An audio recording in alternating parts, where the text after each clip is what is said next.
अगदी अलीकडे महापालिका निवडणूक प्रचाराच्या रणधुमाळीमध्ये अजितदादांनी एबीपी माझाच्या कार्यकारी संपादक सरिता कौशिक यांना वेळात वेळ काढून मुलाखत दिली होती. त्यांच्याकडून जाणून घेऊयात एबीपी माझाची संपादकीय भूमिका. सरिता. धन्यवाद पूर्वी. अजितदादांना भेटण्याचा, त्यांच्याशी गप्पा मारण्याचा आणि सर्वात महत्त्वाचं म्हणजे त्यांची मुलाखत घेण्याचा योग अनेकदा आला. अजितदादांची महापालिका निवडणुकांच्या अनुषंगानं त्यांच्या पुण्याच्या निवासस्थानी अगदी 20 दिवस आधी मी शेवटची मुलाखत घेतली. परत एकदा तेच दादा अनुभवायला मिळाले. मला पहिली मुलाखत द्या असा माझा हट्ट होता, म्हणून त्यांनी पहिले म्हणजे चक्क सकाळी 5:45ची वेळ दिली.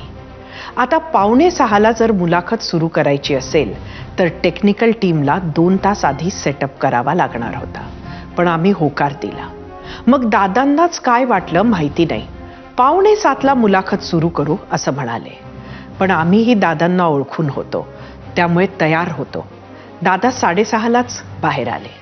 प्रचाराची धामधूम लागलेलीच होती, पण स्वतःच्या मुलाच्या म्हणजेच जयच्या लग्नात केलेल्या नाचावरून स्वतःचीच गंमत करत, मुलाखतीनंतर मी आधी केलेल्या मुलाखतींवरून मला चिमटा घेत, काहीतरी विशेष टिप्पणी करत, हशा पिकवत दादांची मुलाखत आणि भेट संपन्न झाली. एक गोष्ट त्यावेळेला जाणवली, दादांसमोरची स्वप्न मोठी होती. राजकारणात अजूनही त्यांच्या बऱ्याच महत्वाकांक्षा होत्या आणि त्यांना इतक्या लवकर एक्झिट मुळीच घ्यायचा नव्हता. असो, दादांच्या जाण्यानं आपण सगळेच हळहळलो आहोत. त्यांच्या परिवाराच्या दुःखात महाराष्ट्र सामील आहेच, पण दादांच्या जाण्यानं अनेक राजकीय प्रश्न उपस्थित झालेत हे मात्र नक्की. आता राष्ट्रवादी काँग्रेसचे खरे नेतृत्व कोण करणार? ते नेतृत्व अजितदादांसारखेच खरंच सर्वमान्य ठरेल का?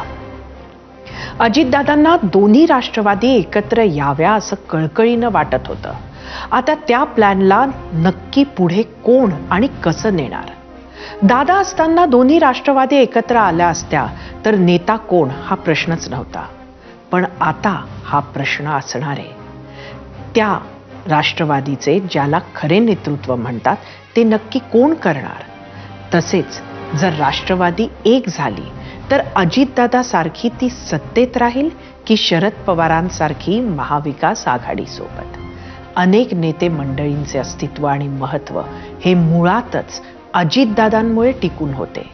आता अशा नेत्यांचं काय होणार? हे झालंय पक्षासंबंधीचे प्रश्न. राज्याचे उपमुख्यमंत्री म्हणून कोण बसणार देवेंद्र फडणवीस आणि एकनाथ शिंदेंसोबत? या खेपेचा अगदी तोंडावर आलेला अर्थसंकल्प दादांच्या ऐवजी कोण मांडणार? हे महाराष्ट्रासमोरचे प्रश्न. काही थेट उत्तरं मिळू शकतात, पण काहींसाठी मात्र राजकीय स्थित्यंतरं पाहावी लागू शकतात. पूर्वी. धन्यवाद सरिता. आणि यातल्या काही प्रश्नांची उत्तरं यायला सुरुवातही झाली आहे.